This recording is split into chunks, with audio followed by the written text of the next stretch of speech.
Lantai 4 Mall Dayak Grand Square dipenuhi ratusan anak yang menjadi peserta lomba menggambar dan mewarnai yang digelar DGS bekerja sama dengan Berita 55 pada Minggu 9 Februari 2020. Dalam rangka apa, Bu? Ini lomba mewarnai. Sering dibawa memang. Dari mana, Bu? Dari STT Alkosa. Oh, kelas berapa? Kelas Oh, dari Jogja. ya. Apa harapannya dengan Kalau untuk juara sih tidak, yang penting anaknya berani tampil. kreasi ya? Keterampilannya itu terasa gitu.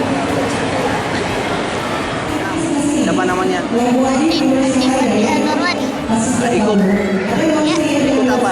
Ikut lomba menggambar Oh, dalam rangka apa itu?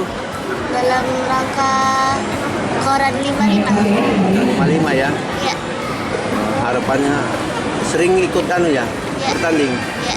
Sering juara? Kadang-kadang Kadang ya? Dari mana? dari SD Taruna 1. Namanya siapa? Andi Fatihah Nurwani, Kelas? kelas 6. Dengan sini, dengan siapa ke sini? Dengan mama dan papa. Selalu diantar ya? Ya.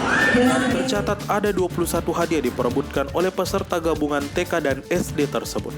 Juara 1 diraih Andi Fatihah Nur dari SD Tamamaung 1 dengan nilai 950. Lalu Andi Winarania dari Dian Yani, juara 2 dengan nilai 940. Dan Andi Dwi Andini dari SD Tamamaung 1 juara 3 dengan nilai 900. Menyusul Siti Sulaiha juara harapan 1 dengan nilai 880, ada Maulida dari SD Negeri Melayu, juara harapan 2 dengan nilai 840. Selanjutnya Rema Tresa Putri juara harapan 3 dengan nilai 800. Lalu juara favorit diraih Jinan Zelina dengan nilai 780. Selain menggelar lomba mewarnai dan menggambar, kegiatan kali ini juga dirangkaikan dengan donor darah bekerja sama dengan PMI Kota Makassar dan Sulsel Peduli.